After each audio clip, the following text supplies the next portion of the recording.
It's really amazing. My book came out really just this week, and it's exciting. Thank you. It's exciting to have it out in the world. It's a little scary, of course, to have it out in the world, but it's so important that people read it that I really tried to not write this book. I'm an academic now, mostly by trade these days, but I didn't want to write an academic book. I wanted to write a book that people would actually read, because I think this is such an important moment. We are all standing with one foot planted on each side of tremendous change, and it could really go either way. And I don't want to scare you, but I would like to alert you to the importance and the gravity of this moment, as well as what I believe is our sacred duty to make sure we set the ship in the right direction. As you mentioned, I teach at Yale these days, and I usually have a class about as big as the group that's seated here, and my class could be filled maybe 10 times over, and on any given semester. I teach 2 classes, one in the fall and one in the spring, and I'm so heartened that young people really care. They care about their future, the future of their democracy. They care about their country. They care about the world. But it's really incumbent on all of us to give them the tools. And as an academic and as a practitioner, I really believe that a lot of the tools are very familiar to us, and they lie in history. And when I started thinking about this moment, and I realized that when we talk about fascism and we look at the rise of authoritarianism in our world today, we tend to look at Germany, we look at Vichy France, we look at Mussolini's Italy, and nobody thinks about England. Why is that?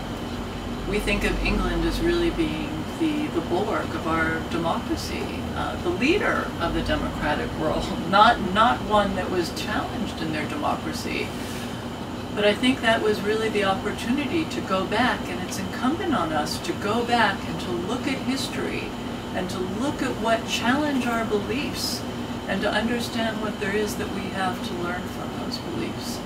And my book hopefully will be surprising to you. I'm going to tell you a little bit about my book and a little bit about why, specifically how I got to this topic. So as you mentioned so kindly in your introduction, I started my career really as a political advisor at the Security Council of the United Nations. And I was a nuclear negotiator. And as my career more broadly focused on what we call at the UN, threats to international peace and security, I started thinking that it was really very curious that we all basically agree on nuclear proliferation. We believe in nuclear deterrence. Even the outliers on the Security Council, we could find consensus about nuclear weapons. What we haven't found consensus on is our democracy and how to defend it. And I really believe that in today's world, every little chink in the armor matters dramatically. So as a researcher, as a social scientist, I jumped back into the period of the 1930s in England. And what I found was alarmingly similar to what's going on today. And I love to quote Mussolini. It's the first quote of my book, and I'll give it to you now. If you pluck a chicken one feather at a time, nobody notices. And I really believe that that's what's happening in our world today.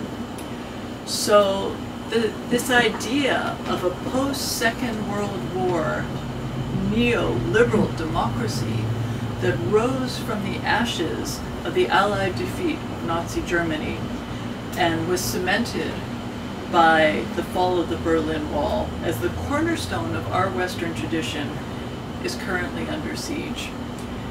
We have long assumed that democracy is our heritage and our Western birthright, and today that heritage is being severely challenged by a resurgence of right-wing agitation, and it's symbolized by the Brexit vote, creeping autocracy, as we see in this horrible war that Putin is waging in the Ukraine, Eastern Europe, Poland, who's having a good moment by taking all of these poor Ukrainian refugees.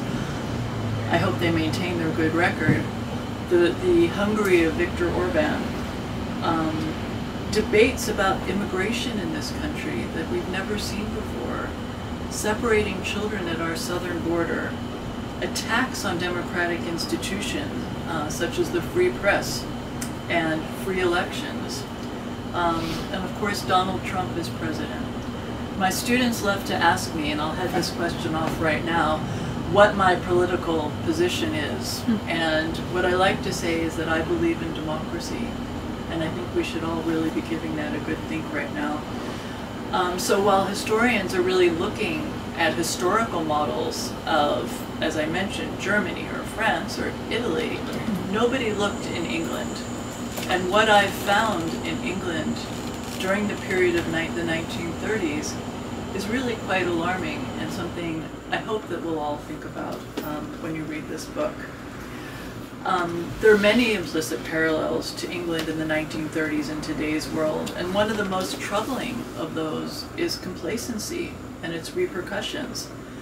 From Chamberlain's policy of appeasement to a groundswell of support for Hitler among the British ruling classes, the future of democracy turned on the head of a pin in England during this period. And the potential for Britain to succumb to Nazi Germany was a real possibility and probability that was avidly advanced by the country's elite and systematically covered up by its government as too dangerous to reveal, even decades later. So the statute of limitations on a lot of the research that I've undertaken for this book began to expire on classified material, interestingly, around the same time that these challenges started to arise in our world. So it was very fortuitous for me as a researcher, and very interesting that nobody else is really looking at it. So that's the background to the book. I'd like to tell you maybe a little bit about the book. I'll read you a little bit about the book, and then I'd be so happy to take any of your questions. So as a backdrop to this period, and perhaps a fresh way of looking at this period, in the same year that Time designated its Man of the Year, 1938, to be Adolf Hitler. Let's think about that. Joseph Kennedy, the American ambassador to England, the Court of St. James, and of course the scion of the Kennedy family, stated in an interview, "Democracy is finished in England. It may be here in the US too." Britain's relationship to America was really central during this period. Britain could not survive another world war. They had lost a generation of young men during World War I. And the probability that Britain might fall to the Nazis was real. And Chamberlain, who referred to himself in private correspondence with Roosevelt as a former naval person, sent Roosevelt a series of texts, cables, asking for help, asking for military help, asking for armaments, because he saw a war coming, and he saw an invasion coming, and knew that Britain couldn't defend itself.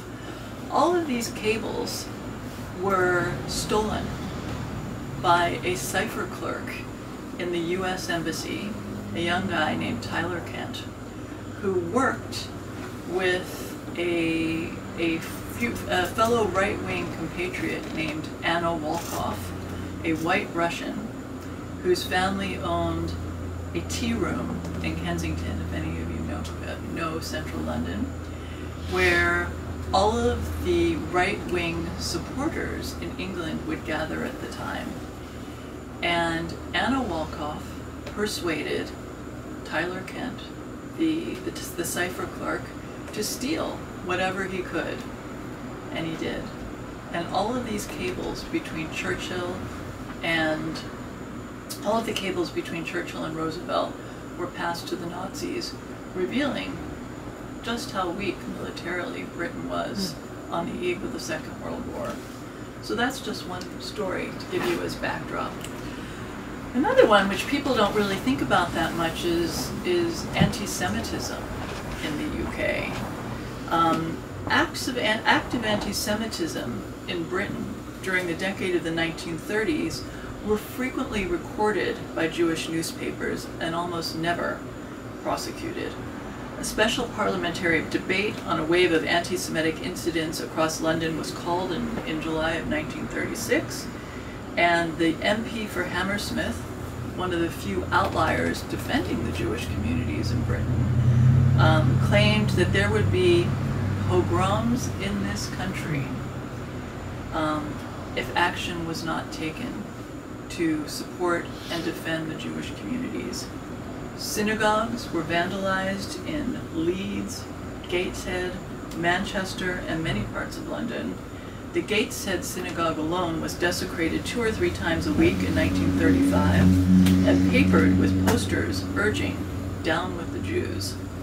A pig's head was left at a synagogue on Bethnal Green, also central London, during Passover of 1939, and boycotts of Jewish-owned shops were urged across the country. Pro-Nazi publications became frequent in Britain as well during this time. Mein Kampf, Hitler's famous autobiography, was actually issued in 1936 in an English language version to benefit the British Red Cross. The future Prime Minister, Harold Macmillan, sponsored a 1940 publication called Unfinished Victory. Macmillan, as in Macmillan Publishing, that will be familiar to many of you. This book was written by a leading British historian named Arthur Bryant, and it was a work which was advanced by the Nazi Reich and was specifically anti-Semitic. The book was published by Macmillan and Company, with Harold Macmillan acting as Bryant's personal contact and representative for this book. Other stories that I have to tell, some of which will be more familiar to you than others, is the story of Ribbentrop, who during the period of the 1930s, 1936 to 1938, was the German ambassador to Britain, and then the Nazi foreign minister. He was one of the first war criminals to be tried and condemned to death at Nuremberg. Recently, declassified intelligence files reveal that both Anthony Eden, who was the foreign minister at the time, and King George VI knew Ribbentrop before his appointment to London as ambassador, and were so enthusiastic about his posting that they waived the customary formal vetting for the position. At his trial at Nuremberg, Ribbentrop called a long roster of British aristocrats to his defense, even asking Churchill to speak on his behalf. Suddenly, by the Nuremberg trials, none of that materialized. There's the story of the Duke and Duchess of Windsor that we discuss in this book, perhaps with a new twist. And that was that Ribbentrop sent 13 carnations every day to Wallis Simpson and had recruited her to be a German spy, and suggesting that she was in fact both his mistress and a secret German agent who recruited the future King of England.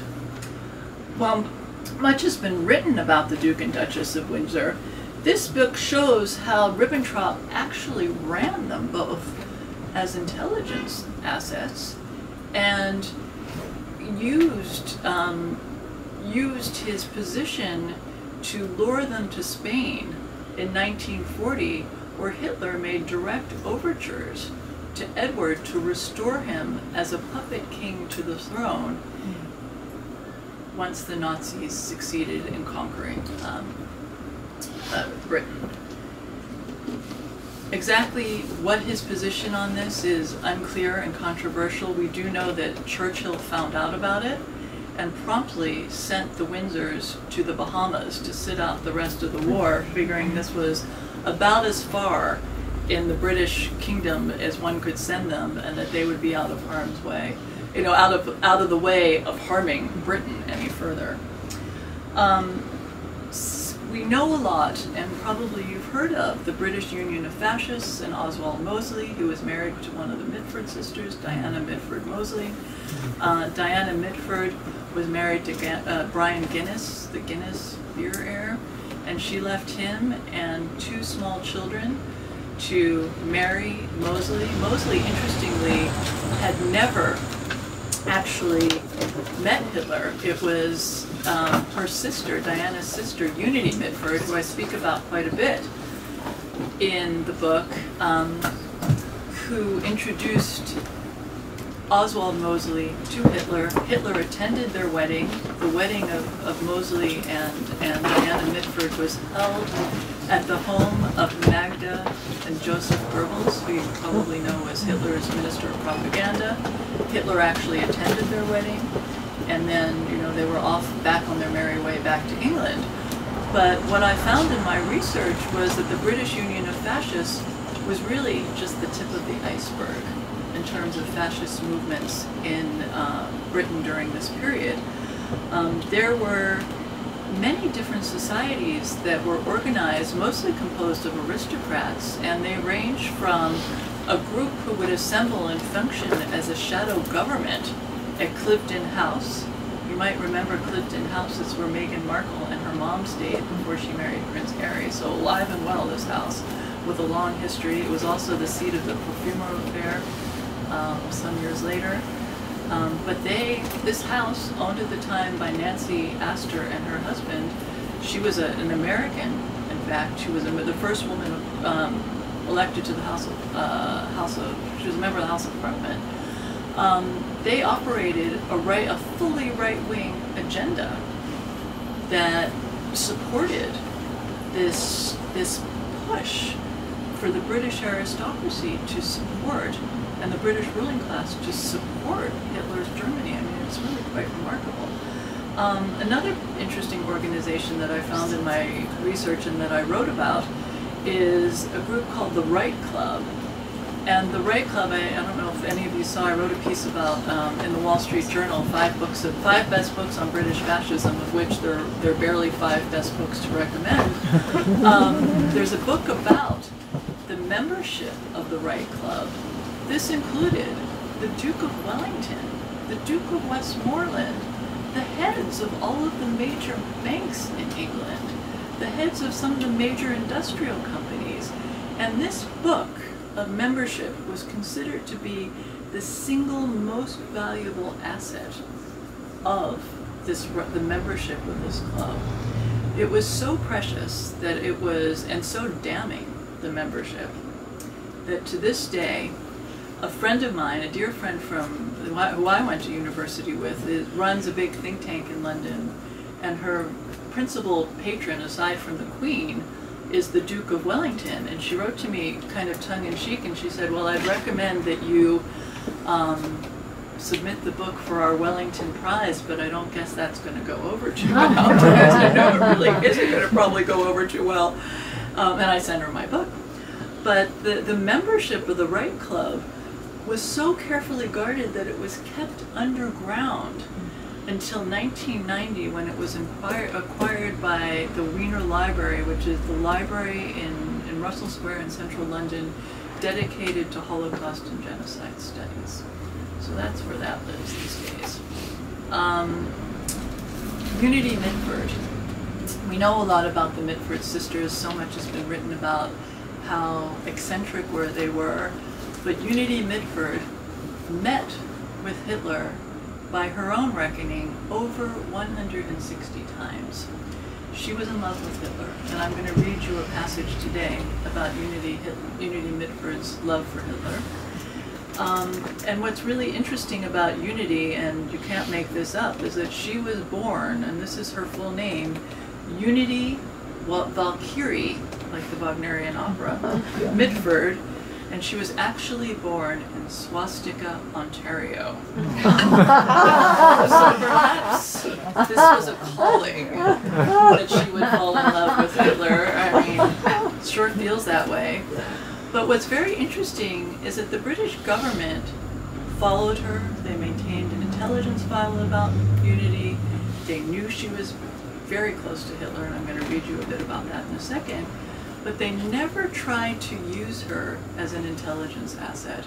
And for somebody who's worked in government for a long time, I can tell you that typically when government has an opportunity in a moment like this, I can promise you that we're trying to figure out who knows Putin and how, you know, what's the best back channel to get to Putin these days. So it's very troubling that she was never approached, and I tell a long story in the book, and I'm going to tantalize you all with this because it goes in a very reckless direction. So let me read you a bit about Unity to give you an idea, and I never wear glasses in public, but I have to admit that I'm not getting any younger, so I wear my glasses. To tell you a little bit about how much the British government chose to overlook by not looking into her. Unity Mitford took another intrepid step in support of the Nazi cause, speaking at a rally organized by Julius Streicher in Hesselberg in the hills outside of Nuremberg. Best known for carrying a whip, which he was known to use, Streicher was listed as Nazi number 2 on his party card, compared to Hitler, who was Nazi number 7. Streicher was also the violently anti-Semitic founder of the Nazi newspaper Die Stürmer. It had a modest circulation of 28,000 when Streicher bought it, reaching a circulation of about 100,000 by mid-1935. Streicher knew that Unity had Hitler's ear and was likely opportunistic in putting her on the stage, where she was joined by other Nazi dignitaries, including a deputy propaganda chief. Unity described the scene behind the podium in a letter home. It is customary in Germany at midsummer midnight to roll great burning wheels from the tops of the hills into the valley. It's the most extraordinary sight to see fiery wheels bowling along down the hill, getting faster and faster. The Fränkische Tageszeitung reported that Streicher called Unity up to the swastika festoon podium and presented her with a big bouquet of flowers, calling her a brave English girl, and reading excerpts from the soon-to-be-published interview in Die Stürmer. Unity made a few brief and impromptu remarks about her admiration of Streicher and her support of the Nazi cause, proudly proclaiming, "Everyone should know that I'm a Jew hater." The crowd of 200,000 Nazi Party supporters chanted Heil Hitler as she left the stage. In a letter, Nancy Mitford commented that, "We were all very interested to see that you were the Queen of the May this year at Hesselberg." Unity's remarks at the Hesselberg conference garnered Hitler's attention. In a postcard kept by her mother and dated Hesselberg 1935, Hitler wrote, in translation, "You are beautiful. You are my everything. My heart will always belong to you." Coverage in the British newspapers was far less complimentary, calling the Hesselberg gathering a pagan ritual, condemning the daughter of a member of the House of Lords for her comments. Unity responded to the criticism, pleading with them to try to look at the whole thing from my point of view. I couldn't refuse Streicher's invitations, could I? Firstly, for politeness' sake. Secondly, because I naturally longed to go. When once there, I couldn't refuse the bouquet offered to me, nor could I refuse to go to the microphone when he called for me. Really, I do think it is unkind to write like that, as if I'd done something wicked. Surely all that matters is that it shouldn't go against my own conscience, and it doesn't. In Germany, Unity assumed the role of emissary between the English fascist movement, headed by her soon-to-be brother-in-law, Oswald Mosley, and the Nazi Party. Let's skip a little. While the British press was mixed in its response, the Daily Mail ran a headline, "Peer's daughter as Jew hater." The reaction to her letter to the Stürmer was widely praised in Germany. She wrote to her family, "I get a lot of letters of praise for my Stürmer letter every day from all parts of Germany. Some of them send me little presents, and one young Austrian SS man who is having to return to Austria while he will be put in prison probably for 5 years, came to see me and said that he would like me to have his dagger and swastika armband. Poor thing. I was so sorry for him. The dagger is lovely." The Jewish Chronicle, the British Jewish Chronicle, was dismissive in its reaction to Unity's virulent Stürmer letter as a bid for attention by a young lady in need of, quote, traditional discipline. It also accused the British press of publicizing her pronouncements because she was a member of the British aristocracy. In an editorial, the Chronicle observed that she realized that without her title, which of course, a mere accident of birth, her vaporings would have been no more concern to the public than those of any other irresponsible young hussy out to get her name in the papers. However, the British mainstream press was more complimentary. The German correspondent for the Gloucester Citizen, Mick Byrne, an old friend of Unity's, wrote to his parents that Unity, quote, is terribly grand and very nice. People think quite seriously that she's going to marry Hitler, who gives her lunch parties in his flat. Byrne subsequently toured Dachau, an invitation that came in response to his book, I Was Hitler's Prisoner.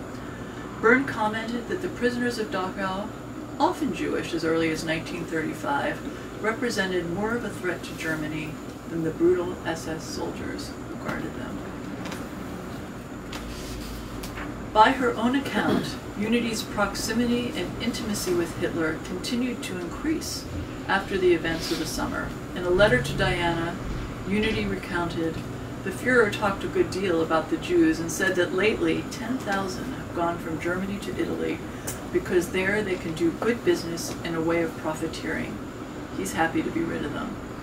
On Christmas Eve 1935, Unity returned home to her flat in Munich and found in my room a lovely Christmas tree, all decorated with candles and standing in a huge basket quite full of boxes and chocolates, cakes, biscuits, fruit and nuts.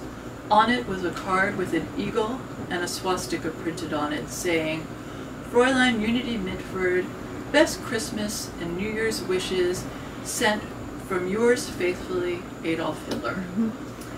Hitler had a reputation for giving gifts to women. Among other gifts she received over the years included a camera, a small gold swastika pin, as well as various signed portraits of the Führer.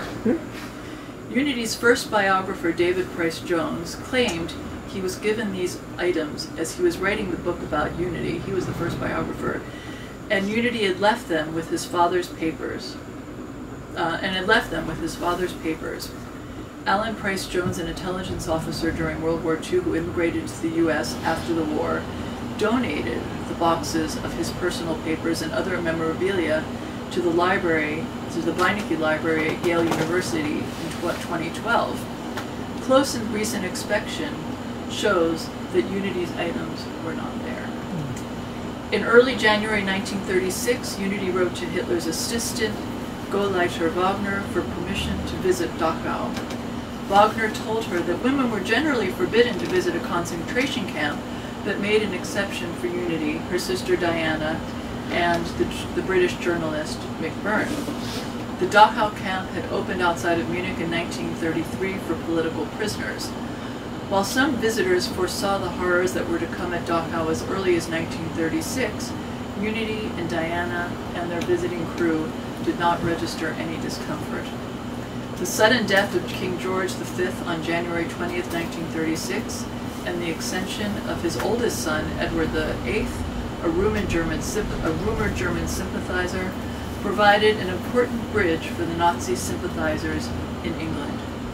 Unity made a point of visiting the office of the British Foreign Consul in Munich to sign a book of condolences, noting a very sweet bit in a German paper that she quotes, "Germany stands with the English people at the King's Bier today and takes part in the grief which moves England." She also attended a memorial service for the King